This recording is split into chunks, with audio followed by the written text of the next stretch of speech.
மத்தேயு சுவிசேஷத்திலிருந்து தேவனுடைய வார்த்தைகளை நாம் கேட்கப் போகிறோம். மத்தேயு 3ஆம் அதிகாரம் 1 முதல் 6 வசனங்களையும் 13 முதல் 7 வசனங்களையும் வாசிக்கப் போகிறோம். நம் அனைவரும் மத்தேயு புஸ்தகம் 3ஆம் அதிகாரத்தை எடுத்துக்கொள்வோம். அதிலே 1 முதல் 6 வசனங்களையும் 13 முதல் 17 வசனங்களையும் நான் வாசிக்கிறேன். அந்நாட்களில் யோவான் ஸ்நானன் யூதேயாவின் வனாந்தரத்திலே வந்து, மனம் திரும்புங்கள், பரலோக ராஜ்யம் சமீபித்திருக்கிறது என்று பிரசங்கம் பண்ணினான். கர்த்தருக்கு வழியை ஆயத்தப்படுத்துங்கள், அவருக்கு பாதைகளை செவை பண்ணுங்கள் என்று வனாந்தரத்திலே கூப்பிடுகளுடைய சத்தம் உண்டென்று ஏசாயா தீர்க்கதரிசியினால் சொல்லப்பட்டவன் இவனே. இந்த யோவான் ஒட்டகமயிர் உடையை தரித்து தன் அறையிலே வார்க்கச்சையை கட்டி கொண்டிருந்தான். வெட்டுக்கிளியும் காட்டுத்தேனும் அவனுக்கு ஆகாரமாயிருந்தது. அப்பொழுது எருசலேம் நகரத்தாரும் யூதேயா தேசத்தார் அனைவரும் யோர்தானுக்கு அடுத்த சுற்றுப்புறத்தார் யாவரும் அவனிடத்திற்கு போய் தங்கள் பாவங்களை அறிக்கையிட்டு யோர்தான் நதியில் அவனால் ஞான ஸ்நானம் பெற்றார்கள். 13 வாசிக்கிறேன். அப்பொழுது யோவானால் ஞானஸ்நானம் பெறுவதற்கு இயேசு கலிலேயாவை விட்டு யோர்தானுக்கு அருகே அவனிடத்தில் வந்தார். யோவான் அவருக்கு தடை செய்து, நான் உம்மாலே ஞானஸ்நானம் பெற வேண்டியதாயிருக்க நீர் என்னிடத்தில் வரலாமா என்றான். இயேசு அவனுக்கு பிரதியுத்தரமாக, இப்பொழுது இடம் கொடு, இப்படி எல்லா நீதியையும் நிறைவேற்றுவது நமக்கு ஏற்றதாயிருக்கிறது என்றார். அப்பொழுது அவருக்கு இடம் கொடுத்தான். இயேசு ஞானஸ்நானம் பெற்று ஜலத்திலிருந்து கரையேறின உடனே இதோ வானம் அவருக்கு திறக்கப்பட்டது. தேவ ஆவி புறாவை போல இறங்கி தம்மேல் வருகிறதை கண்டார். அன்றியும் வானத்திலிருந்து ஒரு சத்தம் உண்டாகி, இவர் என்னுடைய நேசகுமாரன், இவரில் பிரியமாயிருக்கிறேன் என்று உரைத்தது. அன்பானவர்களே, இயேசு கிறிஸ்து ஞானஸ்நானம் பெற்ற அந்த சம்பவத்தை நாம் இங்கே வாசிக்கிறோம். குறிப்பாக யோவான் ஸ்நானன் வனாந்தரத்தில் அவன் வாழ்ந்ததையும் யோர்தான் நதியிலே அவன் ஞானஸ்நானம் கொடுத்ததையும் இங்கே எழுதப்பட்டிருக்கிறது. யோவான் ஸ்நானன் ஒரு தேவனால் அனுப்பப்பட்ட ஒரு தேவ மனிதன்.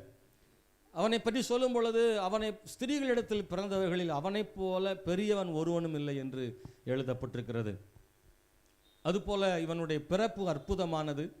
நம்ம எல்லாருக்கும் தெரிந்தபடி சகரியா எலிசபெத் என்ற வயதான தம்பதியாருக்கு பிறந்த ஒரு மனிதன். அவன் வயதான காலத்தில் இனி வாய்ப்பில்லை என்ற சூழ்நிலைகளில் அவன் பிறந்தான். அவன் ஒரு நசரேய விரதம் காக்கும்படி அர்ப்பணிக்கப்பட்டவன். அவன் வைராக்கியம் உள்ள ஒரு மனிதன், எதற்கும் பயப்படாதவன், இயேசு கிறிஸ்துவனுடைய உறவினன். யோவான் ஸ்நானனுடைய தாயும் இயேசுவின் தாயும் உறவினர்கள் என்பதால் அவர்கள் உறவினர்களாக இருந்தார்கள். இயேசு கிறிஸ்துவை விட யோவான் ஸ்நானன் 6 மாதத்திற்கு மூத்தவனாக இருந்தான். யோவான் ஸ்நானன் ஒரு அற்புதமும் இந்த பூமியில் செய்ததில்லை. அவன் செய்தி பிரசங்கத்தை மட்டும் கொடுக்கிறவனாக இருந்தான். அவன் கொடுத்த அந்த பிரசங்கம் கடினமானதாக இருந்தாலும் ஜனங்கள் அதை கேட்டு அர்ப்பணம் செய்திருக்கிறார்கள். அதுதான் ஒரு பெரிய ஆச்சரியம். ஜனங்களை ஈர்க்கும்படியாக அவன் பேசலை, ஜனங்களை கவரும்படியாக பேசலை, ஜனங்களுக்கு பிடித்தது போலவும் பேசலை. கடினமான வார்த்தைகளை பிரசங்கித்தும் ஜனங்கள் யோவான் ஸ்நானனை தேடி வந்தார்கள். அவர்கள் எருசலேமிலும் யூதேயாவிலும் அதை சுற்றுப்புறத்த தேசத்துகளிலிருந்து திரளான ஜனங்கள் வந்து யோவான்கிட்ட என்ன செய்யணும்னு கேட்குறாங்க. அவனே ஒன்றும் சொல்லலை. அவன் மனம் திரும்புங்கள், பரலோக ராஜ்யம் சமீபித்திருக்கிறதுன்னு சில வார்த்தைகளை பேசுகிறான். மனம் திரும்புதல் சத்தியத்தை பேசுகிறான். இதை பேசும் பொழுது ஜனங்கள் தொடப்பட்டு அவனிடத்தில் ஞானஸ்நானம் பெற அவர்களாக வந்து கேட்கிறார்கள். நாங்கள் என்ன செய்ய வேண்டும் என்று கேட்கிறார்கள். அவர்களுக்கு யோவான் ஞானஸ்நானம் கொடுத்தான். அந்த இடத்துல தான் இயேசு கிறிஸ்துவும் ஞானஸ்நானம் பெறும்படி அங்கே வந்தார். இயேசு கிறிஸ்து ஞானஸ்நானம் பெற்று கரையேறும் பொழுது 2 சம்பவங்கள் நடக்கிறது. ஒன்று, அவர் மேல் பரிசுத்த ஆவியானவர் புறாவை போல இறங்கி வருகிறார். இன்னொன்று, பிதாவானவர் வானத்திலிருந்து சத்தமிட்டு, இவர் என்னுடைய நேசகுமாரன், இவர் மேல் பிரியமாயிருக்கிறேன் என்கிற சத்தம் தொனித்தது. ஆண்டவர் இயேசு கிறிஸ்துவை இந்த உலகத்திற்கு அறிமுகப்படுத்தி ஆயத்தப்படுத்தின வேலைகளை யோவான் செய்கிறான். எல்லா ஜனங்களுக்கும் இவர்தான் மேசியா என்று பிதாவினாலே சத்தம் தொனிக்கிறது. இயேசு கிறிஸ்துவுக்கு பூமியிலிருந்தும் ஒரு அறிமுகம், வானத்திலிருந்தும் இயேசு கிறிஸ்துக்கு ஒரு அறிமுகம் கிடைக்கிறது. இயேசு கிறிஸ்து மேசியா என்று சொல்வதற்கு, அவர் என்னுடைய குமாரன் என்று சொல்ல பிதாவானவர் அந்த சத்தத்தை அவர் கொடுத்ததை பார்க்கிறோம். அன்பானவர்களை, இந்த கால வேளையில் இந்த ஞானஸ்நானம் அப்படின்றத உங்களோடு கூட பேச விரும்புகிறேன். குறிப்பாக கடந்த வாரத்தில் மனம் திரும்புதலை பற்றி உங்களோடு பேசினேன். ஒரு மனம் திரும்புதலுடைய முழுமை எப்போது அப்படின்ற இடத்துல ஒரு 3 காரியங்களை நான் உங்களோடு பேசினேன்.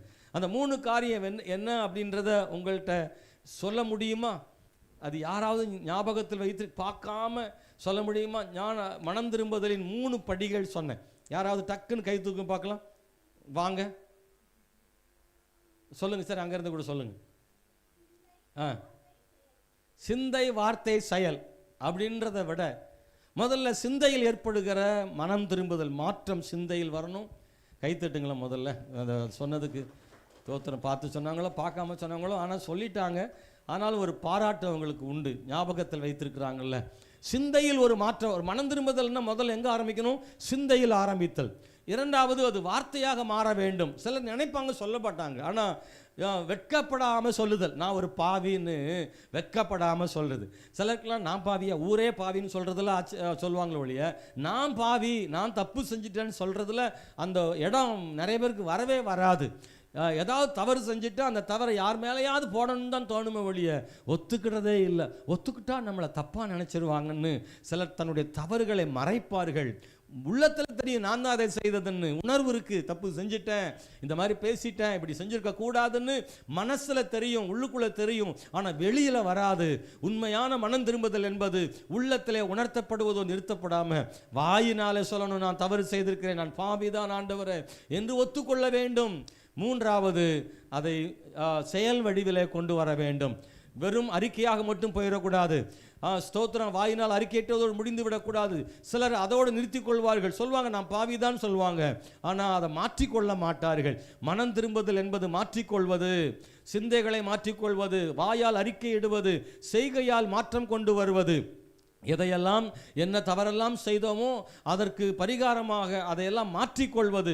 இனி நான் செய்வதில்லை ஆண்டவரே, நாளத்தனையாய் திரும்பி கொடுக்கிறேன் என்று அவன் அறிக்கையிட்டு அதன்படியே செய்து விடுவது. என்ன தீர்மானம் எடுத்தோமோ அதை செய்துட்டோம்னா அதுதான் முழுமையான மனம் திரும்புதல் ஆகுது. இப்பொழுது அன்பான தேவனுடைய பிள்ளைகளை, மனம் திரும்புதல் எப்போது இன்னும் முழுமை அடையுதுன்னா இன்னொரு படி இருக்கு. நான் உள்ளத்தில் மனம் திரும்பினது யாருக்கும் தெரியாது, ஆனால் நான் வெளிப்படையாக நான் ஞானஸ்நானம் பெறுவதன் மூலமாக நான் அவருடைய பிள்ளை என்பதையும், நான் என்னை அவருக்கு ஒப்பு கொடுத்திருக்கிறேன் என்பதையும், நான் அவருடைய வார்த்தை கீழ்ப்படிந்து அவர் சொன்னதின்படியே செய்கிறேன் என்றும் நான் ஆண்டவர்கிட்ட வெளிப்படையான ஒரு அடையாளத்தை சொல்றது தான் இந்த ஞானஸ்நானம் என்பதை மறந்து விடாதிருங்கள். உள்ளத்தில் ஏற்பட்ட ரட்சிப்பின் வெளிப்படையான அடையாளம் தான் ஞானஸ்நானமாக இருக்கிறது. ஞானஸ்நானம் அப்படின்ற வார்த்தைக்கு கிரேக்க மொழியில் பாப்டிஷோ அப்படின்னு சொல்லப்பட்டிருக்கிறது. பாப்டிஷோ அப்படின்னா அதனுடைய மீனிங் என்னன்னா மூழ்குதல் அல்லது அமிழ்த்துதல் அல்லது மூழ்கடித்தல் அப்படின்ற வார்த்தை அந்த வார்த்தையின் அர்த்தமாக இருக்கு. அதாவது தண்ணீருக்குள்ளே மூழ்கடித்து மறுபடியும் எழுப்புதல். ஹல்லேலூயா. மூழ்கி ஞானஸ்நானம் பெறுதல். ஞானஸ்நானம் என்பது ஞானம் வந்த பிறகு பெறுகிற ஸ்நானம் என்று பார்க்கிறோம். கர்த்தருக்கு பயப்படுதலே ஞானத்தின் ஆரம்பம்னு நீதிமொழிகள் 1:7-9 நாம் வாசிக்கிறோம் அன்பானவர்களே. எனவே இந்த நம்முடைய வாழ்க்கையில் பாவம் என்னவென்று அறிந்து பாவத்தை போக்குகிற கழுவுகிற இரட்சகர் யார் என்பதை அறிந்து கொண்டு நித்திய ஜீவனை பற்றி கொள்ளுகிற அந்த இடத்துல ஆண்டவர் நமக்கு கொடுத்த ஒரு பெரிய கண்களை திறந்ததுனால ஏற்பட்ட வெளிப்பாடு. இதுவரைக்கும் அது அறியலை, இதுவரைக்கும் ஆண்டவரை தெரியல, இதுவரைக்கும் பாவ உணர்வு இல்லை, இதுவரைக்கும் ஏதோ வாழ்ந்து கொண்டிருந்தேன், என் போக்கிலே போய் கொண்டிருந்தேன். ஆனால் கர்த்தர் என்னை தொட்ட போது, அவர் என்னை சந்தித்த போது, அவர் என் வீட்டுக்கு வந்த போது, அவரை பார்த்த உடனே எனக்குள்ளே பாவ உணர்வு வந்து விட்டது. நான் பாவி என்பதை உணர்ந்தேன். எனவே நான் அதை ஒப்பு கொடுக்கிறேன். ஆண்டவர் எனக்கு ஒரு கண்களை திறந்துட்டாரு, அதனால நான் ஞானம் பெற்றிருக்கிறேன், நான் கர்த்தருக்காக ஞானஸ்நானம் பெறுகிறேன் என்பதுதான் உண்மையான முழுமையான ரட்சிப்பாக இருக்கிறது. மார்க்கு சுவிசேஷம் 16:16 ஒரு அற்புதமான வசனம் இருக்கு. விசுவாசம் உள்ளவனாகி ஞானஸ்நானம் பெற்றவன் ரட்சிக்கப்படுவான். ரட்சிப்புன்னா என்ன அர்த்தம்? ரட்சிப்புனா என்ன அர்த்தம் அப்படின்னா, எப்போ ஒரு மனிதன் மனம் திரும்பிட்டானோ அப்போதே ரட்சிப்பு வந்துடல. மனம் திரும்பி அவன் எப்போது ஞானஸ்நானம் பெறுகிறானோ அப்போதான் அவனுக்கு என்ன வருது?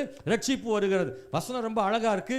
ஆமீன். விசுவாசம் உள்ளவனாகி ஞானஸ்நானம் பெற்றவன் ரட்சிக்கப்படுவான். இங்கே நிறைய பேர் ஞானஸ்நானம் பெறாதவங்க இங்கே உண்டு, கூர்ந்து கவனியுங்கள். ஞானஸ்நானம் பெற்றவர்கள் எனக்கு தேவையில்லை என்று ஒதுக்கி விடாதிருங்கள்.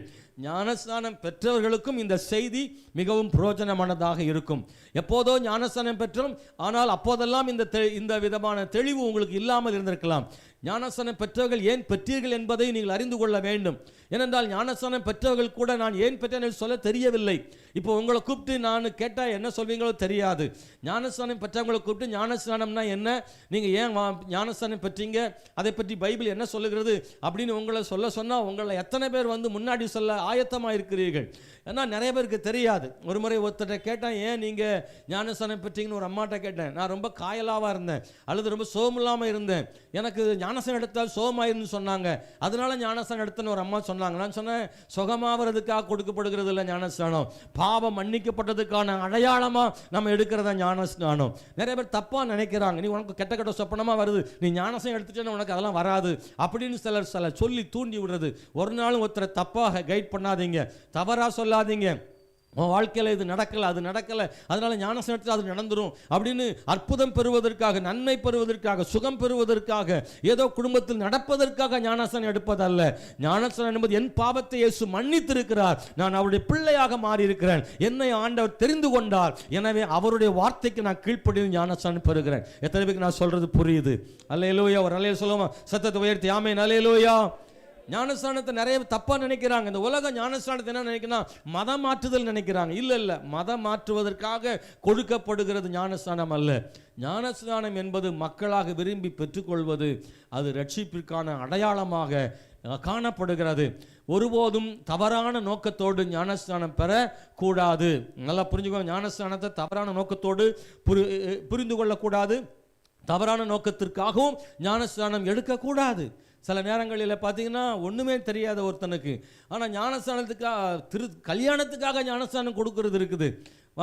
அவன் ரட்சிக்கப்படலை, அவன் வந்து ஆண்டவரை ஏற்றுக்கல, ஆனால் இந்த பொண்ணு எனக்கு வேணும்னு பிடிவாதம் பண்ணி, ஒரு கிறிஸ்தவ பிள்ளையை கட்டணும்னு பிடிவாதம் பண்ணி நான் ஞானஸ்நானம் எடுத்துக்கிறேம்மா.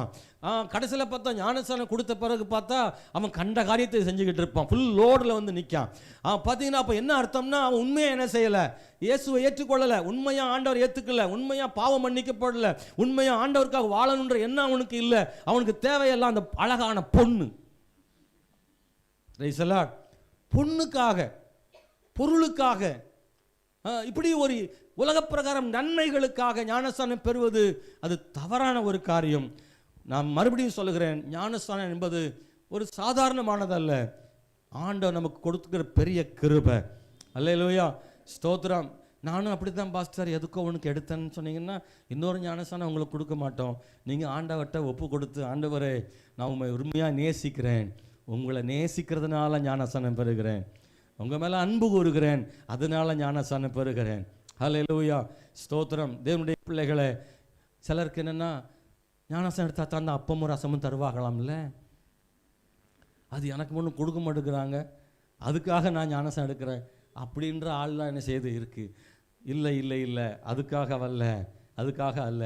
இல்லைன்னா ஞானஸ்நானம் என்னையை போட்டு டார்ச்சர் பண்ணுறார் பாஸ்டர், ஓயாமல் எடுன்னு சொல்கிறாரு, வீட்லேயும் ரொம்ப டார்ச்சர் பண்ணுறாங்க, அதனால் நான் ஞானஸ்நானம் எடுத்துட்டா இன்னும் என்னை தொல்லை பண்ண மாட்டாங்க, அதுக்காகவும் ஞானஸ்நானம் கிடையாது. அல்லேலூயா.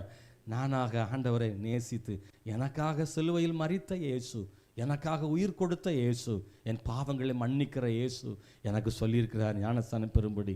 என் உள்ளத்தில் அவர் வந்திருக்கிறார், என் பாவத்தை எல்லாம் அவர்கிட்ட அறிக்கையிட்டிருக்கிறேன், நான் பாவின்னு ஒத்துக்கிட்டேன், என் பாவத்தை இயேசு மன்னிக்கிறார், இனி இயேசுவுக்காக வாழ விரும்புகிறேன், அதனால அவருடைய வார்த்தை கீழ்ப்படிந்து நான் ஆண்டுடைய பிள்ளைன்றதுக்கு வெளிப்படையான ஒரு அடையாளமாக நான் ஞானஸ்நானம் எடுத்துக்கிறேன் கீழ்ப்படிந்து. அதுதான் உண்மையான ஞானஸ்நானம். ஹல்லேலூயா. இங்கே இருக்கிற சகோதரனே சகோதரியே, ஞானஸ்நானத்தினுடைய உண்மையான அர்த்தத்தை நீங்கள் புரிந்து கொள்ளும்படி அன்போடு உங்களை கேட்டுக்கொள்ளுகிறேன். அன்பானவர்களே, இயேசு கிறிஸ்து ஞானஸ்நானம் கொடுத்தாரா?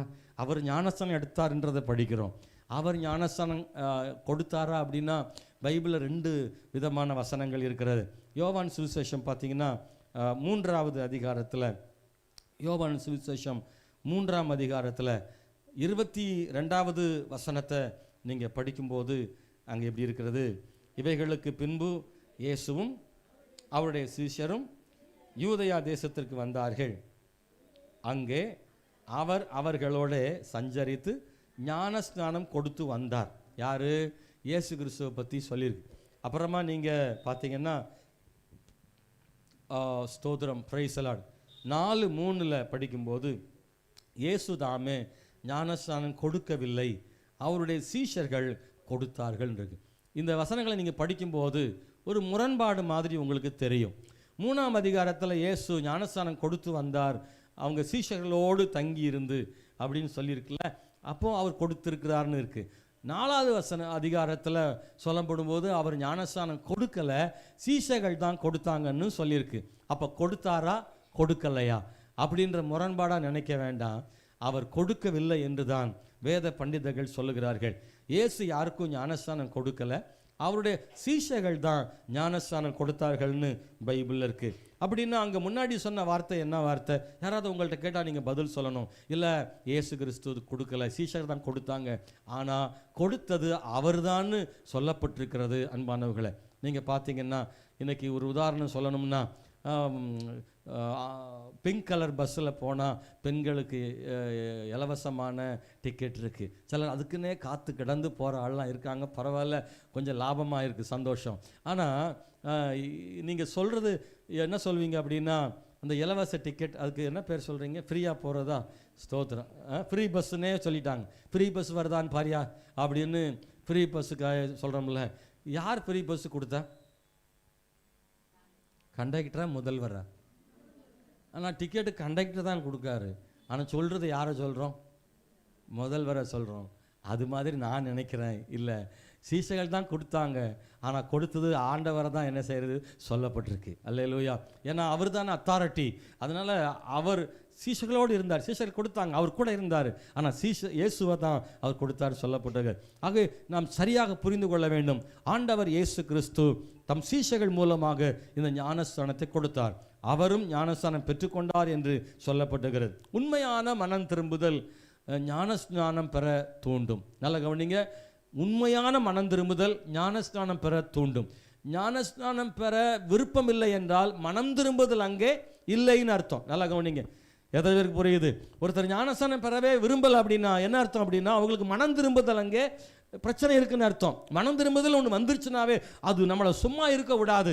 மனம் திரும்புதல் வந்துட்டாவே நம்மளை ஞானஸ்நானம் பெறணும்னு அது தூண்டிக்கிட்டே இருக்கும். அதுதான் உண்மை. காரணம் ஒன்று சொல்கிறேன். ஏன் அப்படின்னா, அன்னைக்கு அப்படி தான் நடந்தது. யாரெல்லாம் மனம் திரும்பினார்களோ அவர்கள் ஞானஸ்நானம் பெற்றுக்கொண்டார்கள், அவர்களே வந்தார்கள்னு சொல்லியிருக்கு பைபிளில். யோவான் 3ஆம் அதிகாரத்தில் 23ஆம் வசனத்தை நீங்கள் படித்து பாருங்கள். சாலிமூருக்கு சமீபமான ஐனோன் என்னும் இடத்துல தண்ணீர் மிகுதியாக இருந்தபடியினால் யோவானும் அங்கே ஞானஸ்நானம் கொடுத்து வந்தான். ஜனங்கள் அவனிடத்தில் வந்து ஞானஸ்நானம் பெற்றார்கள். யோவான் போய் ஒவ்வொரு ஆளாக இழுத்து பிடிச்சி கூட்டு ஞானஸ்நானம் கொடுக்கல, அவர்களே ஞானஸ்நானம் பெற்றார்கள். மனம் திரும்புதல் என்பது ஃபோர்ஸ் பண்ணி ஞானஸ்நானம் கொடுக்கிறதா இருக்காது. ஸ்தோத்திரம். உண்மையான மனம் திரும்புதல் ஞானஸ்நானத்தை பெரும்படி மக்களை தூண்டிவிடும். அல்லேலூயா, ஸ்தோத்திரம். இங்கே யாராவது அப்படி இருக்கீங்களா? என்னைய தான் ரொம்ப கட்டாயப்படுத்தி கொடுத்தாங்கன்னு யாராவது இருக்கீங்களா? இல்லை நீங்களே விரும்பி பெற்றுக்கொண்டீர்களா? விரும்பி பெற்றவர்கள் அல்லேலே சொல்லுங்க. என்னைய இழுத்து பிடிச்சி கொடுத்து விட்டாங்கன்னு சொல்கிறவங்க பின்னாடி ஒரே ஒரு கை தெரிஞ்சுது. ஸ்தோத்திரம். அல்ல, தெரியாமல் தூக்கியிருப்பாங்கன்னு நினைக்கிறேன். அல்லேலூயா.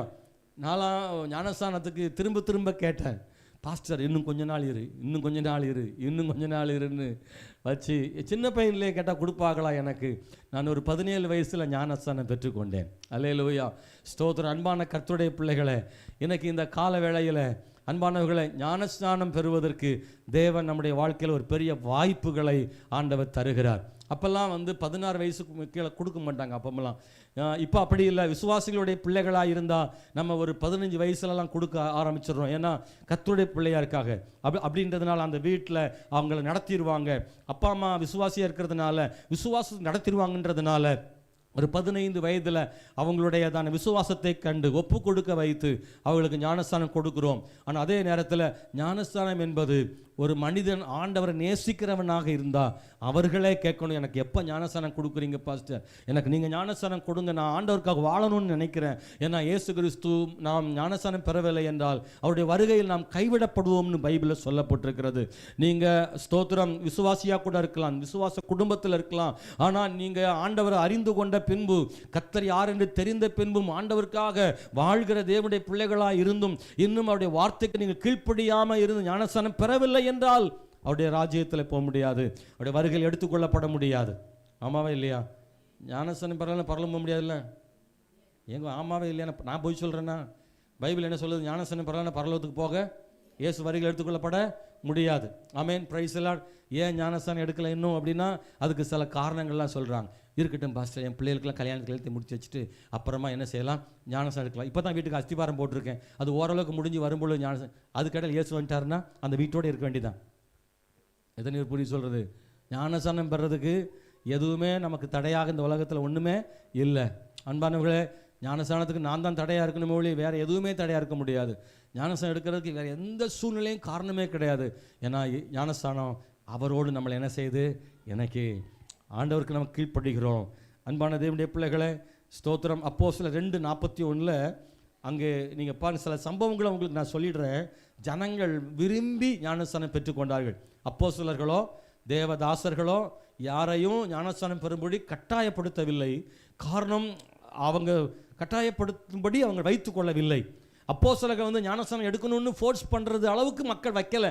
அவங்களா அதுக்கு முன்னாடி வந்து எங்களுக்கு ஞானஸ்நானம் கொடுங்கன்னு கேட்டாங்க. எவ்வளவு காலத்தில் அப்படின்னா நாள் கணக்கு வருஷ கணக்கெல்லாம் அப்படியெல்லாம் இல்லை. அவங்க எப்போ ரட்சிக்கப்பட்டாங்களோ அப்போவே ஞானஸ்நானம் பெற்றார்கள். அப்படி தான் பைபிளில் இருக்குது. அப்போஸ்தலர் 2:41 அவனுடைய வார்த்தையை சந்தோஷமாய் ஏற்றுக்கொண்டவர்கள் ஞானஸ்நானம் பெற்றார்கள். ஆமென், பிரைஸ் தி லார்ட். ஞானஸ்நானம் பெற்றார்கள். சந்தோஷமாக அந்த வார்த்தையை நீ கவனிங்க. அது என்ன காட்டுது அப்படின்னா அவங்களாக சந்தோஷமாக விரும்பி ஞானஸ்நானம் பெற்றுக்கொண்டிருக்கிறார்கள்.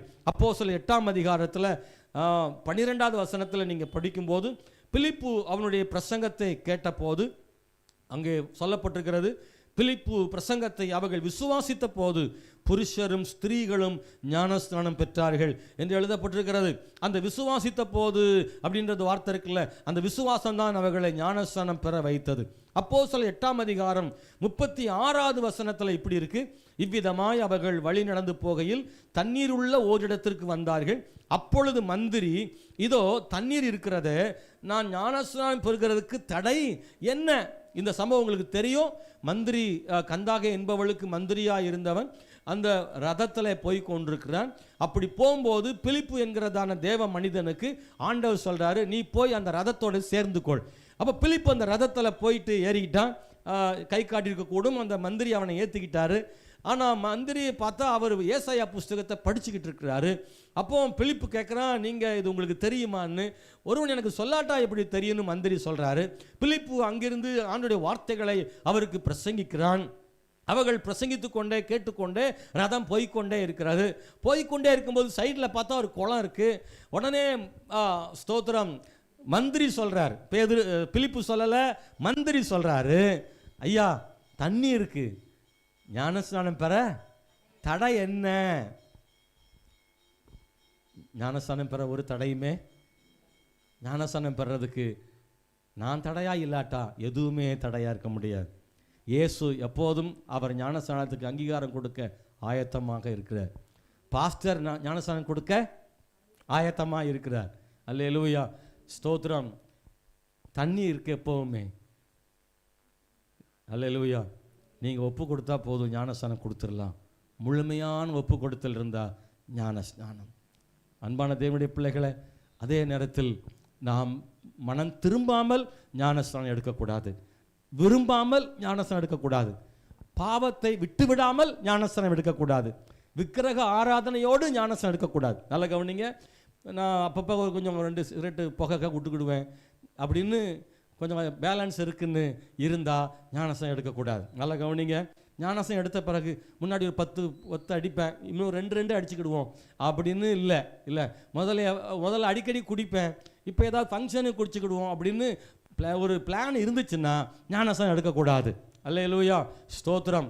நம்முடைய வாழ்க்கையில் முன்னாடியே அடிதடி சண்டை போடுவேன், இப்போ வாய் தகராறு போட்டுக்கிடலாம் அப்படின்னு சகோதரிமார் ஞானஸ்நானம் எடுத்துடக்கூடாது. நீங்கள் முழுமையாக உங்களை ஒப்பு கொடுத்து ஞானஸ்நானம் பெறணும். பாவத்தோடு எடுக்கக்கூடாது, விக்கிரக ஆராதனையோடு எடுக்கக்கூடாது, மனம் திரும்பாமல் எடுக்கக்கூடாது, இயேசுவை முழுமையாக ஏற்றுக்கொள்ளாமல் ஞானஸ்நானம் எடுக்கக்கூடாது, அவரை விசுவாசிக்காமல் எடுக்கக்கூடாது. விசுவாசித்து பாவங்களை அறிக்கையிட்டு மனம் திரும்பி ஞானஸ்நானத்தை பெற்றுக்கொள்ள வேண்டும். எத்தனை பேர் நம்புறீங்க? நல்ல சொல்லுங்க. அல்லேலூயா. அன்பான தேவனுடைய பிள்ளைகளே, அப்போஸ்தலர் புஸ்தகம் 9ஆம் அதிகாரம் 18வது வசனம்.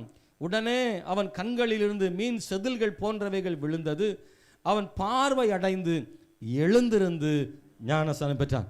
நல்லா கவனிக்கிறீங்களா? ஸ்தோத்திரம். அன்பானவர்களே, நாள் கணக்கெல்லாம் இல்லை, மாத கணக்கெல்லாம் ஆகலை, எவ்வளவு பெர்ஃபெக்டான மனம் திரும்புதலாக இருந்தால் அவன் சவுல் அவன் ஆண்டவர் தொட்ட பொழுது மனம் திரும்பின போது, ஆண்டவர் நான் என்ன செய்ய சித்தமாக இருக்கிறீர் என்று ஆண்டவர்கிட்ட அவன் கேட்ட உடனே ஒரு மனம் திரும்புதல் அவனுக்குள்ள வந்துருச்சுது. ஆண்டவர் அவனை மாற்றினார், அவனுடைய சுவாபங்கள் மாறிட்டு கர்த்தருக்கு ஒப்பு கொடுத்தான். எனக்காக ஜீவனை தந்த உண்மையான மேசியாவை, இரட்சகரை நான் அறிந்து கொண்டேன், அவருக்காக நான் கீழ்ப்படுகிறேன், நான் ஞானஸ்நானம் பெறுகிறேன். இதுவரை நான் எனக்காக வாழ்ந்து கொண்டிருந்தேன், இனி நான் அவருக்காக வாழ்வேன். அல்லேலூயா. ஞானஸ்நானத்துக்கான உண்மையான ஒரு ஆதாரம் என்னன்னா, இதுவரை நான் எனக்காக வாழ்ந்தேன், இதுவரை என்னுடைய மனதின்படி வாழ்ந்தேன், ஆனால் இன்னி நான் இயேசுவுக்காக வாழ்வேன். இப்படிப்பட்ட ஒரு கீழ்ப்படிதல், ஒரு அர்ப்பணிப்பு தான் ஞானஸ்நானம் பெறுவதற்கு உண்மையான காரணமாக இருக்கிறது என்பதை மறக்காதீங்க. அப்போஸ்தலர் 10ஆம் அதிகாரம், நீங்கள் எல்லாரும் பைபிளை நீங்கள் தேடி பார்க்கலாம். அப்போஸ்தலர் 10ஆம் அதிகாரத்தில் 47, 48 நான் படிக்கிறேன், நீங்கள் கவனிங்க. அப்போஸ்தலர் 10, 47, 48. அப்பொழுது பேதுரு, நம்மை போல பரிசுத்த ஆவியை பெற்ற இவர்களும் ஞானஸ்நானம் பெறாதபடிக்கு எவனாகிலும் தண்ணீரை விலக்கலாமா என்று சொல்லி கர்த்தருடைய நாமத்தினாலே அவர்களுக்கு ஞானஸ்நானம் கொடுக்கும்படி கட்டளையிட்டான். அப்பொழுது சில நாள் அங்கே தங்கும்படி அவனை வேண்டிக் கொண்டார்கள். இங்கே சொல்லப்பட்டிருக்கு, நல்லா கவனிச்சிங்கன்னா, ஞானஸ்நானம் பெறும்படி, ஞானஸ்நானம் பெறாதபடிக்கு எவனாகிலும் தண்ணீரை விலக்கலாமா. அப்படின்னா என்ன நடந்திருக்கு அப்படின்னா, ஞானஸ்நானம் பெறுறதுக்கு சில தடையாக இருந்திருக்கிறாங்க. நல்லா கவனிங்க, தண்ணீரை விலக்கி இருக்காங்க. என்ன காரணம்னா, அன்னைக்கு இருந்த ஒரு தவறான புரிதல். எப்படி நினைச்சாங்கன்னா, யூதர்களுக்கு தான் மேசியா அப்படின்னு நினைச்சாங்க, யூதர்களை தான் ஆண்டவர் நேசிக்கிறாரு, யூதர் அல்லாதவர்களுக்கு ரட்சிப்பு இல்லை என்று நினைத்தார்கள், யூதர் அல்லாதவர்களுக்கு பரிசுத்த ஆவி இல்லை என்று நினைத்தார்கள். அன்னைக்கு ஸ்தோத்திரம், இயேசு யூத குலத்தில் வந்ததுனால அவர் யூத குலத்துக்காகத்தான் வந்தார், இயேசு யூத குலத்துக்குத்தான் சொந்தமானவர்னு ஒரு பெருங்கூட்டம் நினைச்சிட்டு இருந்தது. விருத்த சேதனம் உள்ளவர்களுக்கே ரட்சிப்பு என்று நினைத்தார்கள். ஆனால் அங்கே கொர்நேலியு அப்படின்றவருடைய வீட்டில் யூதன் அல்லாத ஒரு மனிதன், கொர்நேலியு பக்தி வைராக்கியம் உள்ள மனிதனாக இருந்தான். பேதுரு ஒரு சொப்பனத்தை கண்டான், கொர்நேலியுவுக்கும் ஆண்டவர் வெளிப்படுத்தினார். எனவே பேதுரு கொர்நேலியு வீட்டுக்கு வந்த போது அங்கே ஆண்டவருடைய வார்த்தைகளை பிரசங்கித்தான். ஆண்டவருடைய வார்த்தைகளை பிரசங்கிக்கும் பொழுது அங்கே அவர்கள் மேலே பரிசுத்த ஆவியான ஊற்றப்பட்டார். அதுவரைக்கும் யூதருக்கே பரிசுத்தாவி கிடைக்கும் நினைச்சாங்க, ஆனா அன்னைக்கு புறஜாதிகள் மேலும் பரிசுத்தாவி ஊற்றப்பட்டார். காரணம், அவங்க புரிஞ்சுக்கிடாம இருந்தாங்க. ஒருபோதும் பரிசுத்த ஆவியானவர் பாரபட்ச பார்க்கிற தேவன் அல்ல, அவர் எல்லாரும் மேலும், மாம்சமான யாவர் மேலும் பரிசுத்தாய் வருவார். கைத்தட்டி கர்த்தரை துதிங்க. எல்லார் மேலும் அவர் வந்து அமர்வார். அன்னைக்கு பேதுரு பார்த்தான், ஸ்தோத்திரம், இப்படி நடக்குது, அப்போ ஆண்டவர் பிரஜாதியை நேசிக்கிறார்னு சொல்லி அன்னைக்கு தான் ஒரு பெரிய மாற்றம் வந்துச்சுது. அது வரைக்கும் அவங்களுக்கு இந்த தண்ணீர் விளக்கப்பட்டிருந்தது, ஞானஸ்நானம் கொடுக்க தடை இருந்துச்சு. ஆனால் இப்போ சொல்றாரு, வேற எந்த தடையுமே கிடையாது, எல்லாருக்கும் ஞானஸ்நானம் தேவை அப்படின்றத அங்கே பேதுரு சொல்றதை வாசிக்கிறோம். அப்போஸ்தலர் நடபடிகள் 16ஆம் அதிகாரம் 33வது வசனத்தை படிக்கிறேன், நீங்களும் அதை சேர்ந்து பார்க்கலாம். அப்போஸ்தலர் 16ஆம் அதிகாரம் 33வது வசனம். மேலும் ராத்திரியில் அந்நேரத்தில் தானே அவன் அவர்களை அழைத்து கொண்டு போய் அவனுடைய காயங்களை கழுவினான். அவனும் அவனுடையவர்கள் அனைவரும் உடனே ஞானஸ்நானம் பெற்றார்கள். நல்லா கவனிங்க, இந்த சம்பவங்களுக்கு தெரியும். பவுலும் சீலாவும் சிலருக்கு பவுலும் சீலானவன புருஷன் முன்னாடி நினைச்சிருவாங்க. இல்லை, அப்படி தப்பாக நினைக்காதீங்க. பவுலும் சீலாவும், பவுல் ஒரு அப்போஸ்தலன், சீலா ஒரு இளைஞன். பவுல் அப்போஸ்தலனுக்கு இந்த சீலானவனே இந்த பொம்பளை பேரா தெரியுது சிலருக்கு. அல்லேலூயா. ஆமாம், ஸ்தோத்திரம். நான் சிறையில் பெற்ற ஒனேசிமுன்னு சொன்ன உடனே பவுலும் சீலாவும் சிறையில் இருக்கும்போது தான் அவருக்கு கல்யாணம் அவங்க பெற்றாங்கன்ட்டு தப்பாலாம் பிரசங்கம் பண்ணுற ஆள்லாம் இருக்குது. இல்லை, பவுல் அப்போஸ்தலனுக்கு இந்த சீலாவாகிய இளைஞன் துணையாக இருக்கிறான். ஸ்தோத்திரம். இவங்க 2 பேரும் அவங்க ஊழியம் செய்யும் போது அவங்க தாக்கப்பட்டு சுவிசேஷத்துக்கு எதிரானவர்கள், அவங்கள பிடிச்சி சிறையில் அடைக்கிறார்கள். சிறையில் அவங்க கஷ்டப்படுகிறாங்க, விலங்கிடப்பட்டிருக்கிறாங்க. ஆனால் சிறையில் கர்த்தரை துதித்து அவர்கள் பாடினார்கள். முழுவதும் கர்த்தரை துதித்து பாடுறாங்க. நடுராத்திரியில் சடிதியில் ஒரு பெரிய முழக்கம் உண்டாகி சிறையின் கதவுகள் எல்லாம் திறக்கிறது. அவருடைய கையில் இருக்கிற சங்கிலிகள்லாம் கலண்டு விழுகிறது. இந்த பாடல் சத்தத்தை சிறையில் உள்ள எல்லாரும் கேட்டுக்கொண்டே இருந்தார்கள். அங்கே எல்லா சிறைச்சாலையின் கதவும் திறக்கப்பட்ட பொழுது அந்த சிறைச்சாலை காவலாளி அதை பார்த்து கொண்டிருந்தான். இது என்ன நடக்கிறது? இங்கே இவங்கள் பாடும் பொழுது சிறையின் கதவுகள் திறந்திருக்கிறது. அவன் தூங்கிக்கிட்டு இருந்தவன் எழும்பி பார்த்த உடனே அது சிறை கதவு திறந்திருந்த உடனே அது ஒரு ஆபத்தாக நினைக்கிறான். கைதிகளாம் தப்பி போயிருப்பார்கள் என்று நினைத்து தன்னைத்தானே குத்தி கொள்ள அவன் முயற்சிக்கிற போது பவுல் சத்தமிடுகிறான், ஐயா, நீ உனக்கு ஒன்றும் செய்து கொள்ளாதே, நாங்கள் யாரும் ஓடிவிடவில்லை, நாங்கள் எல்லாரும் இங்கே தான் இருக்கிறோம் என்று பவுல் சொல்லுகிறான். அன்பானவர்களே, அன்னைக்கு நடந்த அந்த சம்பவத்தில் அந்த சிறை காவலாளி அதை பார்த்த போது ஆச்சரியம் அடைந்தான். வாழ்விலே அவனுடைய வேலை பணியில இதுவரைக்கும் அதுபோல ஒரு சம்பவத்தை அவன் பார்த்ததே இல்லை. முதல் முறையாக பாடல் சத்தத்தினாலே சிறை கதவுகள் தானாக திறப்பதை அவன் பார்த்ததில்லை. கர்த்தருடைய வல்லமை அங்கே இறங்கி ஒரு இடி முழக்கத்தை ஏற்படுத்தி அஸ்திபாரங்கள் அசைந்தது, கதவுகளெல்லாம் திறந்தது. அவன் ஆச்சரியப்பட்டான். அல்லேலூயா. இந்த காவலாளி பவுல்கிட்ட கேட்குறான், ஐயா, ஐயரே, ரட்சிக்கப்படுறதுக்கு, ஆண்டவன் மாதிரி ரட்சிக்கப்படுறதுக்குன்னா நாங்கள் என்ன செய்ய வேண்டும் என்று கேட்கிறான். அல்லேலூயா. பவுல் ஒரு பிரசங்கமுமே பண்ணலை. அவன் செய்ததெல்லாம் பாட்டு மட்டும் பாடி கர்த்தரை ஆராதனை செய்தான். ரட்சிப்பு எங்கேருந்து வருதுன்னா அவனே கேட்குறான், நான் ரட்சிக்கப்பட என்ன செய்ய வேண்டும் என்று கேட்கிறான். பாருங்க, மனம் திரும்புதல்ன்றது எப்படின்னா ஃபோர்ஸ் பண்ணுறதுனால கிடையாது, தானா உள்ளத்திலிருந்து வர்றது. ஐயா, நான் இதுவரை இது அறியவில்லை, முதல் முறையாக பார்க்கிறேன். நீங்கள் உங்கள் தேவனை ஆராதனை செய்து கொண்டிருக்கும் போது இந்த நடந்த சம்பவம், நீங்கள் தப்பி ஓடலை. மற்ற ஒருத்தனா இருந்தால் என்ன செஞ்சிருப்பான்? சிறைச்சாலை பூட்டியிருந்தாலே உடச்சிட்டு போறான். இவ்வளோ எனக்கு திறந்து கிடந்தா சும்மா விடுவாங்களா? எல்லாம் திறந்திருந்தாலும் ஒருத்தர் கூட ஓடலை, எல்லாரும் அங்கே தான் இருக்கிறார்கள். இந்த இடத்துல தான் அந்த சிறைச்சாலைக்காரன் ரட்சிக்கப்படுகிறான். அந்த குடும்பத்துக்கு பவுல் போய் அந்த ராத்திரியிலேயே சுவிசேஷத்தை அறிவிக்கிறான். அந்த சிறை வளாகத்தில் இருக்கிற அந்த குடும்பத்துக்கு ஆண்டவரை பற்றி அறிவிக்கிறான், சுவிசேஷம் அறிவிக்கிறான். அந்த குடும்பம் இயேசுவை ஏற்றுக்கொள்ளுகிறது. விடிய மட்டும் காத்திருக்கவில்லை, இரவிலேயே ரட்சிப்பு, இரவிலேயே சுவிசேஷம், இரவிலேயே அர்ப்பணிப்பு. அன்னைக்கு அந்த ராத்திரி வேளையில் தானே எல்லாரும் ஒப்பு கொடுத்தார்கள். அவர்களுக்கு அந்த சிறையிலேயே இரவிலேயே ஞானஸ்நான ஆராதனை. யோசித்து பார்க்குறீங்க, எப்படி நடந்திருக்குன்னு நினைக்கிறீங்களா? ராத்திரியில் அதிகாரிகள் யாரும் இல்லை, எல்லாரும் இருக்க மாட்டாங்க. இந்த காவலாளி பவுல்கிட்ட ஞானஸ்தானம் பெற்றுக்கொண்டான். ஒருவேளை கொள்ளில் இருந்துச்சதோ என்னமோ தெரியாது, அன்னைக்கு என்ன தண்ணியில் எடுத்தாங்களோ தெரியாது, என்ன தொட்டி அங்கே இருந்துச்சோ தெரியாது, எப்படியோ ஞானஸ்தானம் பெற்றுக்கொண்டார்கள். அல்லேலூயா. நிறைய வீடியோஸை நீங்கள் பார்த்துருப்பீங்கன்னு நினைக்கிறேன். யாரெல்லாமோ ஞானஸ்தானம் எடுக்கிறாங்க. ஆமேன். நமக்கே ஆச்சரியமாக இருக்கும். வியாதிப்பட்ட மனிதர்கள் கூட ஞானஸ்தானம் எடுக்கிறாங்க. படுத்த படுக்கையாக இருக்கிறவர்களை தூக்கி கொண்டு போய் அப்படியே 4 பேர் அந்த ஊழியரோட பாஸ்டரோட சேர்ந்து தண்ணீரில் முக்கி தூக்குறாங்க. வயதானவர்கள் நடக்கக்கூட முடியலை, அவங்களும் ஆண்டவருக்காக ஒப்பு கொடுத்து ஞானஸ்தானம் பெறுறாங்க. ஸ்தோத்திரம். தன் வயது அதிகமாகி விட்டது என்பதனால ஞானஸ்தானம் பெறுவதற்கு தடை செய்யவில்லை. வியாதி படுக்கையில் இருக்கிறவர்கள் கூட ஞானஸ்தானம் பெற விரும்புகிறார்களே. அன்பான தேவனுடைய பிள்ளைகளை, பல்வேறு விதங்களில் நான் ஒரு முறை பார்த்தேன், இராணுவத்தில் ஞானஸ்தானம் கொடுக்குறாங்க. இராணுவம் எந்த நாட்டு இராணுவம் எனக்கு தெரியலை.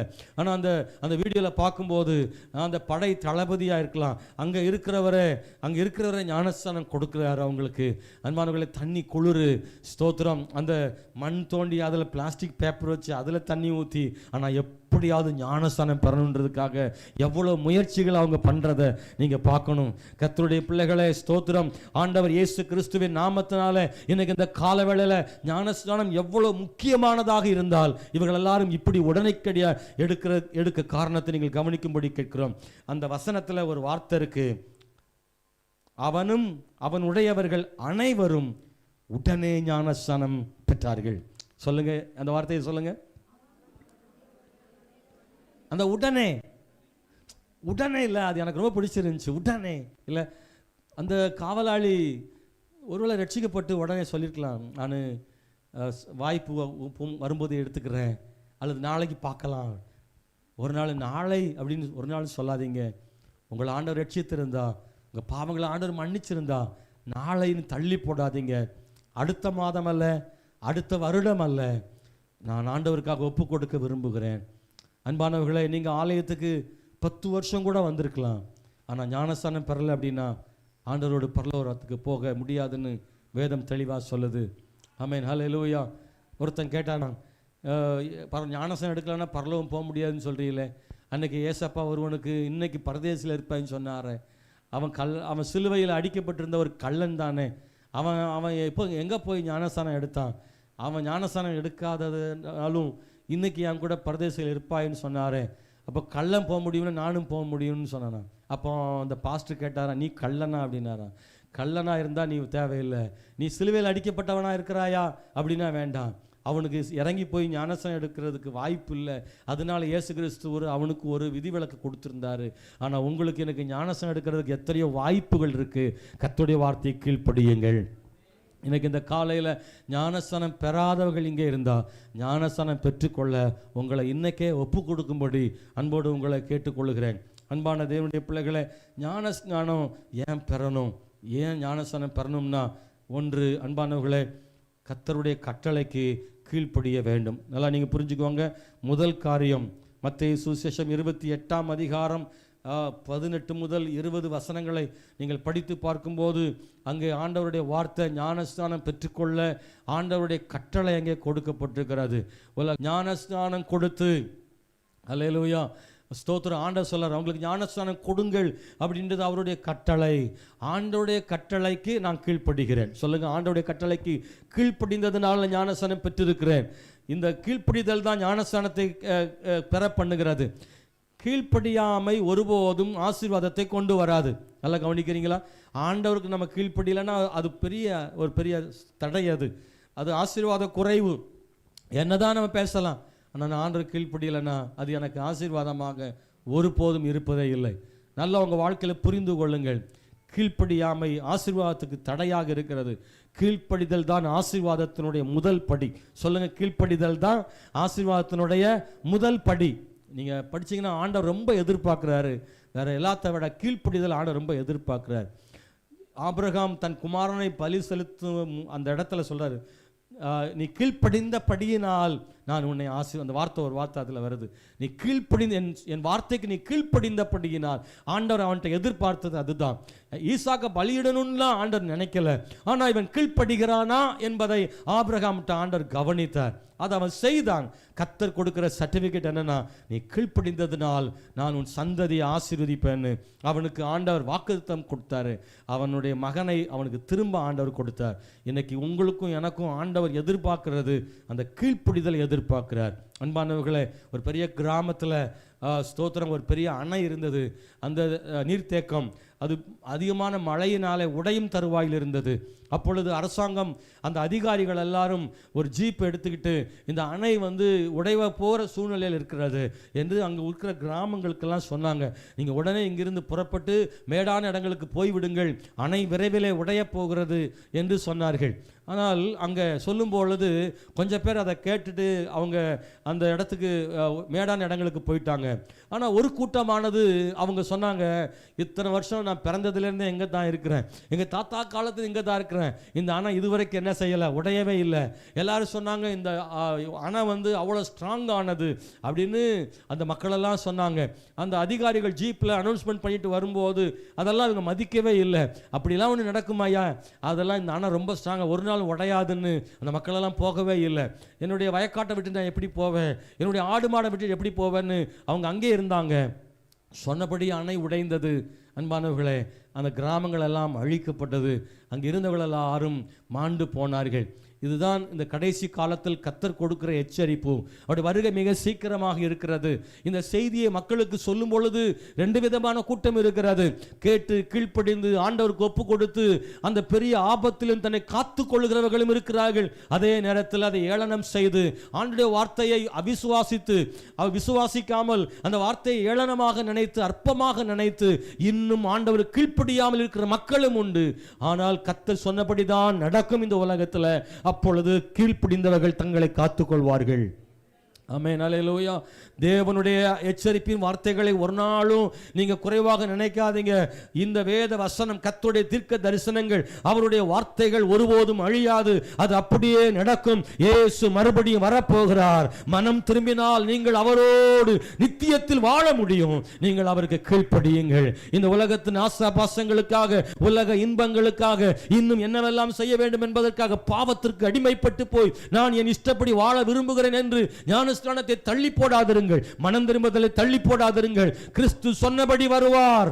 நீங்கள் அவரை ஏற்றுக்கொண்டால், மனம் திரும்பினால், அவரோடு கூட வாழ்கிற வாழ்க்கை பெரிய ஆசீர்வாதம் இருக்கிறது. அன்பான தேவனுடைய பிள்ளைகளே, கர்த்தருக்கு கீழ்ப்படிதல் நிச்சயமாக ஆண்டவர் எதிர்பார்க்கிறார்.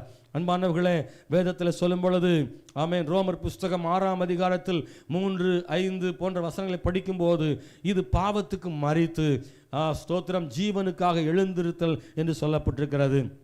ஆமென். எழுத்தின்படி மூழ்குதல், ஆவியின்படி பாவத்துக்கு மறைப்பதாக அடையாளம் இருக்கு. ஞானஸ்நானம் எடுக்கிறது மூலமா, நல்லா கவனிங்க, ஞானஸ்நானம் எடுக்கிறது மூலமா நான் பாவத்துக்கு மறைத்து அது தண்ணீரிலிருந்து வெளியே வரும்போது நீதிக்கு பிழைக்கிறவனாக நான் எழும்புகிறேன்னு பைபிளில் சொல்லப்பட்டிருக்கிறது. அப்படிப்பட்ட ஒரு அடையாளமாக பைபிளில் எழுதப்பட்டிருக்கிறது. அன்பானவர்களே, ஸ்தோத்திரம். 3வது மத்தேயு சுவிசேஷம் 3ஆம் அதிகாரம் 7வது வசனத்தில் நான் வாசிக்கிற போது அது வரும் கோபத்துக்கு தப்பித்து கொள்ளுதல்னு இருக்கு. ஸ்தோத்திரம். அங்கே அப்படி தான் வரும் கோபத்துக்கு தப்பித்து கொள்ள வகை காட்டினவன் யார் அப்படின்னு தான் யோவான் ஸ்நானன் கேட்குறாரு. ஞானஸ்நானம் பெறுகிறவங்களை பார்த்து கேட்குறாரு, வரும் கோபத்துக்கு தப்பித்து கொள்ள. ஞானஸ்நானம் பெற்றவர்கள் வரும் கோபத்துக்கு தப்பிக்கொள்ளுகிறார்கள் என்பதை சொல்லப்பட்டிருக்கிறது. மத்தேயு 13ஆம் அதிகாரம் 17வது வசனத்தில் வாசிக்கிற போது, மத்தேயு சுவிசேஷம் ஸ்தோத்திரம் 13ஆம் அதிகாரம் 17வது வசனத்தை படிக்கும்போது, அன்பான தேவனுடைய பிள்ளைகளே, ஸ்தோத்திரம் ஆமென், ஸ்தோத்திரம் மத்தேயு 3ஆம் அதிகாரம் 7ஆம் வசனம் என்று நினைக்கிறேன். அங்கே யோவான் சொல்றாரு, ஞானஸ்நானம் கொடுக்கும்போது இயேசு சொல்றாரு ஞானஸ்நானம் கொடுன்னு அவர் கேட்குறாரு. யோவான் ஸ்நானம் தடை பண்றாரு. வேண்டாம், உம்மாலே நான் ஞானஸ்நானம் பெற வேண்டியது இருக்க, அப்படிதான் சொல்றாரு. உம்மாலே ஞானஸ்நானம் பெற வேண்டியது இருக்க, நான் உமக்கு எப்படி கொடுப்பது? அப்படித்தானே தோணும் இல்லை? மேசியாவுக்கே ஞானஸ்நானம் கொடுக்கறதுக்கு ஒருத்தர் தயங்குறாரு, யோவான் தயங்குறாரு. ஆனால் இயேசு சொல்றார், இப்போது இடம் கொடு. இப்போ எப்படி எல்லா நீதியை நம்ம என்ன செய்யணும்? நிறைவேற்றணும். ஹல்லேலூயா. இயேசுவே ஞானஸ்நானம் பெற்று நீதி நிறைவேற்றணும்னா நம்மெல்லாம் ஏமாத்துறோம். ஆமாவா இல்லையா? ஒரு பரிசுத்தரை, ஒரு தேவகுமாரனே ஞானஸ்நானம் பெற்று நீதியை நிறைவேற்றும் போது நீங்களும் நானும் ஞானஸ்நானம் பெற வேண்டாமா? நீதியை நிறைவேற்ற வேண்டாமா? ஹல்லேலூயா. 5வது லூக்கா 7ஆம் அதிகாரம் 29ஆம் வசனத்தை நாம் வாசிக்கிற போது அங்கே தேவனுடைய ஆலோசனைகளை தள்ளிவிடுதல்னு சொல்லப்பட்டிருக்கிறது. ஞானஸ்நானம் பெறாதவர்கள் தேவனுடைய ஆலோசனையை தள்ளி விடுறாங்களாம். ஆமென். யாருடைய ஆலோசனை தள்ளினாலும் ஆண்டோடைய ஆலோசனை ஒரு நாளும் தள்ளாதீங்க. அவர் ஆலோசனை கர்த்தர். ஞானஸ்நானம் பெறணும்னு சொல்றது யாருடைய ஆலோசனை? அவருடைய ஆலோசனை. ஆமென், பிரைஸ் தி லார்ட். ஆலோசனை அப்படின்றத நம்ம எடுத்துக்கலாம். ஆனால் கட்டளை அப்படின்றத கட்டாயம் எடுத்துக்கொள்ள வேண்டும். கட்டளைனா என்ன அர்த்தம்னா கட்டாயம் செய்ய வேண்டியது. ஆமென், அல்லேலூயா. கட்டளை என்பது கட்டாயம் செய்ய வேண்டியது. ஆமென், பிரைஸ் தி லார்ட். ஆலோசனைன்னா எடுக்கலாம் இருக்கலாம். ஆனால் கட்டளை கொடுத்துருக்கிறாரு. ஈபிபில் கட்டணுன்றது ஆலோசனையா கட்டளையா? ஆலோசனைன்றது என்ன? ஈபிபில் கட்டணும்னா கட்டு விருப்பம். ஆனால் கட்டளைன்றது ஈபிபில் கட்டாயம் கட்டணும். கட்டளைன்னா நிறைய பேர் கட்டாமல் பீஸை பிடுங்கிட்டு அதுக்கப்புறமா எழுதி வச்சு இயேசுநாதரும் பீஸை பிடுங்குருவார் அவருடைய வருகையில். அல்லேலூயா. அன்பானவர்களே, ஞானஸ்நானம் பெறுவது கட்டளை. பஸ்ஸில் ஏறுனா டிக்கெட் எடுக்கின்றது கட்டளையா ஆலோசனையா? கட்டளை. ஸ்கூல் ஃபீஸ் கட்டுறது கட்டளை. வீட்டு வாடகை கொடுக்கறது கட்டளை. ஞானஸ்நானம் பெறுவதும் கட்டளை. அல்லேலூயா. கட்டளை என்பது கட்டாயம் செய்ய வேண்டும். அன்பானவர்களே, ஞானஸ்நானம் பெறுவது கிறிஸ்தவர்களுக்கு மூல உபதேசம்னு எபிரேயர் 6ஆம் அதிகாரம் 1-3 வரைக்கும் இருக்குது. நீங்கள் எழுதிக்கோங்க, வசனங்கள்லாம் படிங்க. ஆண்டவர் சொல்கிறாரு, இது மூல உபதேசம், அஸ்திபாரம். கிறிஸ்தவ ஜீவியத்தில் நிறைய உபதேசங்கள் இருக்குது. அதில் அஸ்திபாரமான உபதேசம் ஞானஸ்நானம் பைபிளில் இருக்குது. பாருங்கள், ஞானஸ்நானம் பெற்றவர்கள் தான் சபையில் அங்கத்தினர்கள் ஆகுறாங்க. ஞானஸ்நானம் பெறாதவங்க சபையில் இருந்தாலும் அங்கத்தினர்னு இல்லை. ஏன்னா அப்போஸ்தலர் 2:47 இருக்கு, அங்கே ரட்சிக்கப்படுகிறவர்களை அனுதினம் சபையில் சேர்த்து கொண்டு வந்தார். சபையிலே சேர்த்து கொள்ளப்படுகிறவர்கள் யாருன்னா ஞானஸ்நானம் பெறுகிறவர்கள். ஆமென். இந்த ஞானஸ்நானம் தான் கர்த்தருடைய பந்தியில் கலந்து கொள்ள செய்கிறது. ஆண்டவருடைய பந்தி எவ்வளோ முக்கியம் தெரியுமா? நிறைய பேர் கர்த்தருடைய பந்தியா அவ்வளோ முக்கியப்படுத்துறது இல்லை. சில மாதங்களில் அவங்க எடுக்கிறதும் இல்லை. கர்த்தருடைய பந்தி எதை காட்டுதுன்னா, நம்மை அவரோடு கூட இணைக்கிறது. ஸ்தோத்திரம். இந்த அப்பத்தில் புசித்து இந்த பாத்திரத்தில் பானம் பண்ணுகிறவனுக்கு நித்திய ஜீவன் உண்டுன்னு இருக்கு. அப்படின்னா அதை அப்படியே மாற்றி போடுங்க. இந்த அப்பத்தில் புசித்து இந்த பாத்திரத்தில் பானம் பண்ணாதவனுக்கு நித்திய ஜீவன், சவுண்டே வரமாட்டாக்கு, நித்திய ஜீவன் இல்லை. ரொம்ப அவசியம் தேவை. அவரோடு வாழணும், நித்திய ஜீவன் வேணும்னா நிச்சயமாக அவரோடு கூட நாம் ஞானஸ்நானம் பெற வேண்டியிருக்கு. அன்பான தேவனுடைய பிள்ளைகளே, கர்த்தருடைய ராபோஜனத்தில், கர்த்தருடைய பந்தியில் கலந்து கொள்கிற வாய்ப்பை நமக்கு ஆண்டவர் தராரு. அவருடைய பாடுகளோடும் அவருடைய உயிர்த்தெழுதலோட மரணத்தோடும் நமக்கு ஒரு ஐக்கியம் அங்கே என்ன செய்யுதுன்னா ஏற்படுகிறது. எப்படி ஞானஸ்நானம் பெறணும்? தண்ணீரில் மூழ்கி பெறணும். நான் ஏற்கனவே சொன்னேன், அதுதான் பைபிளில் இருக்குது. இயேசு தண்ணீரில் இறங்கி, ஸ்தோத்திரம், மிகுந்த தண்ணீர் உள்ள இடத்துல யோவான் ஞானஸ்நானம் கொடுத்தாரா? அன்பானவர்களே, ஸ்தோத்திரம், அப்போஸ்தலர் 8:38 வாசிக்கு தண்ணீரில் இறங்கி என்ன எழுதப்பட்டிருக்கிறது? ஆகவே தண்ணீரில் மூழ்கி ஞானஸ்நானம் பெற வேண்டும் என்று வேதம் சொல்லுகிறது. இதை நீங்கள் மறந்து விடாதிருங்கள். அன்பான கர்த்தருடைய பிள்ளைகளே, ஸ்தோத்திரம், இன்னும் நிறைய விஷயங்களை பைபிளில் சொல்லும் பொழுது ஞானஸ்நானம் பெறாட்டா என்ன, அதுக்கும் பைபிள் வசனம் இருக்குது. லூக்கா 7:30 ஞானஸ்நானம் பெறாவிட்டால் கேடு அழிவு உண்டாகும் சொல்லியிருக்கு. மார்க் 16:16 ஆக்கினை உண்டு, தண்டனை உண்டுன்னு சொல்லியிருக்கு. எபேசியர் 5:6 இயேசுவின் கட்டளை கீழ்ப்படியாமல் போவதால் தேவனுடைய கோபம் உண்டாகும் என்று சொல்லப்பட்டிருக்கிறது. ஞானஸ்நானம் பெறாவிட்டால் என்ன நடக்கும் என்றும், ஞானஸ்நானம் பெற்றால் ஆண்டவர் என்ன செய்கிறார் என்பதையும் வேதத்தில் மிக தெளிவாக சொல்லப்பட்டிருக்கிறது. ஹல்லேலூயா. சரி, ஞானஸ்நானம் எடுத்தாச்சுன்னா அதோடு கதை முடிஞ்சுதா?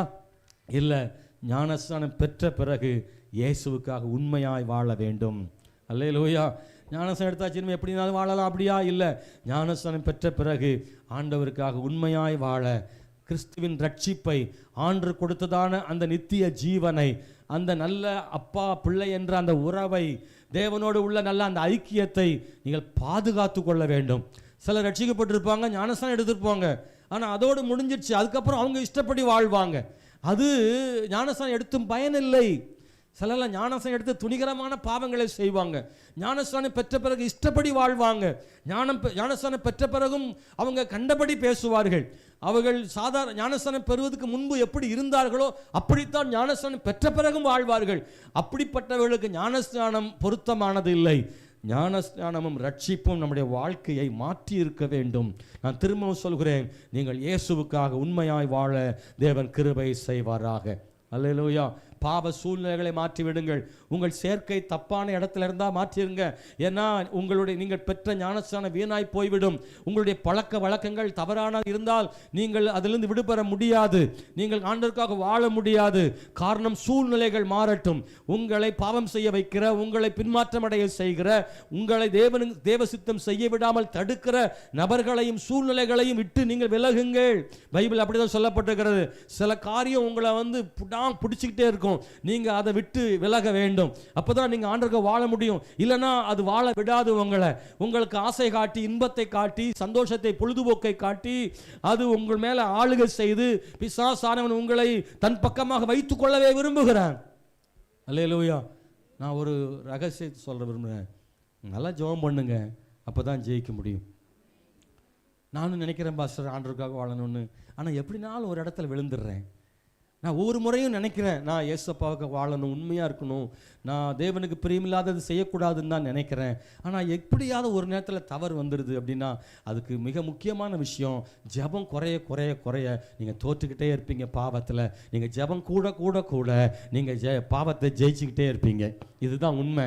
அன்பான தேவனுடைய பிள்ளைகளே, உங்கள் கண்கள் பாவத்தை பார்க்கும்போது அது பெருசாக தெரியும். ஜெபிக்காத போது, நல்ல ஜெபம் பண்ணும்போது பாவம் உங்களுக்கு சாதாரணமாக தெரியும். ஒரு நல்ல கை தட்டுங்களா ஆண்டவருக்கு. பிரைஸ் எல்லாம் அல்லேலூயா. நான் திரும்ப திரும்ப சொல்லுகிறேன், உங்களை வழி விலகி போக செய்யுதில்ல, உங்களை ஈர்க்குதில்ல பாவம், கவர்ச்சிக்குதில்ல அந்த பாவம். அது நீங்கள் ஜெபம் பண்ணால் அது பெருசாகவே தெரியாது, போயிட்டே இருப்போம். ஆனால் நீங்கள் ஜெபம் பண்ணலன்னு வைங்களேன், அது ரொம்ப பெருசாக தெரியும், ரொம்ப ஈர்ப்பு சக்தி அதிகமாகும். ஜெபிக்க ஜெபிக்க பாவத்தின் ஈர்ப்பு குறையும். பிரைஸ் எல்லாம். அதனால தான் சொல்கிறோம், நல்லா ப்ரேயர் பண்ணுங்க, நல்லா ஆண்டவர்கிட்ட மன்றாடுங்க, நல்லா ஜெபம் பண்ணுங்க, உபவாசம் இருங்க. அது உங்களை ஜெயிக்க பண்ணும். நம்ம ஜெபம் பண்ண போகிறோம். கண்களை மூடி இந்த கால வேளையில் ஒரே ஒரு நிமிடம், ஆண்டவரே நன்றியோடு துதிக்கிறோம் ஐயா, நன்றியோடு துதிக்கிறோம் ஆண்டவரே, நன்றியோடு துதிக்கிறோம் ஆண்டவரே. எனக்கு இந்த கால வேளையில் கர்த்தர் நம்ம கூட பேசியிருக்கிறார். அவருடைய வார்த்தைகளுக்காக ஸ்தோத்திரம், தேவனுடைய வார்த்தைகளுக்காக ஸ்தோத்திரம். தயவு செய்து நல்ல சத்தத்தை உயர்த்தி, ஆண்டவரே நாங்கள் ஜெபிக்கிறோம் கர்த்தாவே. ஞானஸ்நானம் பெறாதவங்க நீங்கள் ஆண்டவர்கிட்ட சொல்லுங்க, ஆண்டவரே நான் உமக்காக வாழ விரும்புகிறேன் கர்த்தாவே, உம்முடைய வார்த்தைக்கு நான் கீழ்ப்படிந்து ஞானஸ்நானம் பெற விரும்புகிறேன். ஞானஸ்நானம் பெற்றவங்க சொல்லுங்க, என்னுடைய ஞானஸ்நானத்தை காத்துக்கொள்ள வேண்டும். ஞானஸ்நானத்தின் பொருள், ஞானஸ்நானத்தின் அர்த்தம் என் வாழ்க்கையில் நடக்கணும். நான் சும்மா ஏதோ பேருக்காக ஞானஸ்நானம் எடுக்காம, ஆமென் ஸ்தோத்திரம், இன்னைக்கு நான் அந்த ஞானஸ்நானத்தில் நான் நிலைத்திருக்க வேண்டும், கர்த்தருடைய ஐக்கியத்தில் நான் இருக்க வேண்டும். ஒருவேளை அர்த்தம் தெரியாமல் நீங்கள் ஞானஸ்நானம் எடுத்திருக்கலாம், ஆனால் இன்னைக்கு இந்த காலையில் இந்த ஞானஸ்நானத்தை பற்றி ஆண்டவரும் கூட பேசியிருக்கிறாரு. ஹல்லேலூயா. தேவனோடு உடன்படிக்கை செய்ய கர்த்தர் நமக்கு கிருபை பாராட்டி இருக்கிறாரு. இது ஒரு உடன்படிக்கை ஞானஸ்நானம், ஆண்டவரோடு உங்களை ஆண்டவர் இணைக்கிற ஞானஸ்நானம். அதுக்காக தேவனுக்கு ஸ்தோத்திரம். அன்பானவர்களே, நன்றி நன்றி நன்றி. ஒரு முறை கூட எல்லா சத்தத்தை வைத்து ஜெபம் பண்ணுங்க. ஆண்டவரே என்னை தாழ்த்துகிறேன், கீழ்ப்படுத்துகிறேன், ஆண்டவர் ஒப்பு கொடுக்கிறேன் சொல்லுங்க. அந்த வார்த்தைகள் சொல்லுங்க. என் பாவங்களை கழுவுங்க, ஒரு மனம் திரும்புதலுக்குள்ள வர்றேன், என் பாவத்தை அறிக்கை இடுகிறேன், உங்க வசனத்தை விசுவாசிக்கிறேன். ஆண்டவரே நான் மனம் திரும்பி உம்மிடத்தில் திரும்புகிறேன் ஐயா, எனக்கு பாவம் வேண்டாம், பிசாசின் கிரியைகள் வேண்டாம். ஆண்டவரே மை ஸ்தோத்திரிக்கிற ஆண்டவரே, உங்க சித்தம் இல்லாத எனக்கு வேண்டாம், முழுவதுமாக உம் பக்கமாக நான் திரும்பி விடுகிறேன். நீர் போதும் எனக்கு சொல்லுங்க, நீர் போதும் ஆண்டவரே எனக்கு, நீர் போதும் ஆண்டவரே. உலகமே என் பின்னால், சிலுவை என் முன்னால். சொல்லுங்க, இனி எனக்கு நீர்தான் முன்னால், உலகம் பின்னால் ஆண்டவரே. இந்த உலக சிற்றின்பங்கள் என் பின்னால் போகட்டும், இயேசு என் முன்னால் இருக்கட்டும். ஹல்லேலூயா. நான் இதுவரை ஞானஸ்நானம் பெறல, எல்லா கண்களும் மூடி இருக்கும் போது நான் இதுவரைக்கும் ஞானஸ்நானம் பெறல, ஆனால் ஆண்டோடைய வார்த்தைக்கு நான் கீழ்ப்படிய விரும்புகிறேன்றவங்க மாத்திரம் நீங்கள் எழுமி நிற்கும்படி கேட்க உங்களுக்காக ஜெபம் பண்ண விரும்புகிறேன். ஞானஸ்நானம் பெறாதவர்கள், இதுவரை ஞானஸ்நானம் பெறாதவர்கள், ஆண்டவருக்காக நில்லுங்க, மனுஷனுக்காக இல்லை, நீங்க கர்த்தருக்காக எழுமி நில்லுங்க. நான் ஆண்டவருக்காக வாழணும்னு நினைக்கிறேன், ஒரு புது வாழ்க்கை எனக்கு இயேசு தரட்டும், நான் ஆண்டவர் கீழ்ப்படிந்து வாழ விரும்புகிறேன்னு சொல்றவங்க ஞானஸ்நானம் பெற்றுக்கொள்வதற்காக இந்த கால வேளையில் நான் இயேசுவுக்காக என்னை முழுவதுமாக நான் அர்ப்பணம் செய்கிறேன். என் வாழ்வில் பெரிய மாற்றங்கள் உண்டாகட்டும். என் உள்ளத்தில் ஆண்டவர் பேசி இருக்கிறார், இயேசுவுக்காக நான் வாழ விரும்புகிறேன்றவங்க ஹல்லேலூயா ஹல்லேலூயா ஹல்லேலூயா. நான் உங்களுக்காக ஜெபம் பண்ண விரும்புகிறேன். அதே நேரத்தில் அன்பான தேவனுடைய பிள்ளைகளை, நான் ஞானஸ்நானம் பெற்றிருக்கிறேன், ஆனால் மறுபடியும் ஒரு தோல்வி உள்ள வாழ்க்கை, திரும்ப திரும்ப என்னுடைய வாழ்க்கையில் பாவத்தில் சோர்ந்து போகிறேன். எனக்காக ஜெபம் பண்ணுங்க. நானும் ஜெயிக்கிறவனா மாறணும், நான் வெற்றி உள்ள கிறிஸ்தவ வாழ்க்கை வாழணும், தேவனுக்கு பிரியமாய் வாழ வேண்டும் என்கிறவர்களும் நீங்கள் ஆண்டவரோட ஜெபம் பண்ணுங்க. ஹல்லேலூயா ஹல்லேலூயா. கைகளை உயர்த்தி ஆமென் ஸ்தோத்திரம். ஒரு வெற்றி உள்ள கிறிஸ்தவ வாழ்க்கைக்காக வலது கரத்தை உயர்த்தி ஜெபம் பண்ணுங்க. ஆமென் ஹல்லேலூயா. பரலோகத்தின் பிதாவே, சர்வ வல்லமை உள்ள தேவனே, இந்த கால வேளையில வசனத்துக்கு ஒப்பு கொடுக்கிறவர்களை நீர் பார்க்கிறீர் ஆண்டவரே. மனுஷனுடைய கண்களில் உம்முடைய கண்கள் காணட்டும் ஆண்டவரே. இன்றைக்கு இந்த கால வேளையில தேவன் கொடுத்த வார்த்தைகளுக்கு ஒப்பு கொடுத்த உம்முடைய பிள்ளைகளை ஆண்டவர் தொடுவீராக என்று ஜெபம் பண்ணுகிறோம் கர்த்தாவே. அர்ப்பணிக்கிறவர்களை நீர் ஆசீர்வதிக்கிறவர், ஒப்பு கொடுக்கிறவர்களை ஆசீர்வதிக்கிறவர். நான் குறைவுள்ளவன் ஆண்டவரே என்று ஒத்துக்கொள்ளுகளை நீர் ஆசீர்வதிக்கிறவர், அவர்களை உருமாற்றுகிறவர், அவர்களை எழும்ப செய்கிறவர், கைப்பிடி தூக்கி விடுகிறவர், வெற்றி அடைய செய்கிறவர், எல்லா போராட்டங்களை மாற்றுகிற தேவன் ஆண்டவரே. அர்ப்பணத்தை பார்க்கும் தேவனே, இவர்களை ஆசீர்வதியும். நீர் விரும்புகிற பாத்திரமா இவர்களை மாற்றியருளும் ஆண்டவரே. கர்த்தருடைய கரம் அவர்கள் மேல் இருப்பதாக நீர் காத்துக்கொள்ளும். இயேசுவின் நாமத்தில் ஜெபிக்கிறோம் எங்கள் நல்ல பிதாவே, ஆமேன். என் ஆத்துமாவே கர்த்தரை ஸ்தோத்தரி, என் முழு உள்ளமே அவர் பரிசுத்த நாமத்தை ஸ்தோத்தரி. என் ஆத்துமாவே கர்த்தரை ஸ்தோத்தரி, கர்த்தர் செய்த சகல உபகாரங்களை மறவாதே. ஆமென். நம்முடைய கர்த்தராகிய இயேசு கிறிஸ்துவினுடைய கிருபையும் பிதாவாகிய தேவனுடைய அன்பும் பரிசுத்த ஆவியினுடைய ஐக்கியமும் சிநேகமும் சமாதானமும் நம் அனைவரோடு சதா காலங்களிலும் இருப்பதாக. ஆமென். அல்லேலூயா. எல்லாருக்கும் ஸ்தோத்திரம். கர்த்தர் உங்களை ஆசீர்வதிப்பாராக. தேங்க்யூ. ஒருத்தர் கை குலுக்கி வாழ்த்தி செல்லுங்கள்.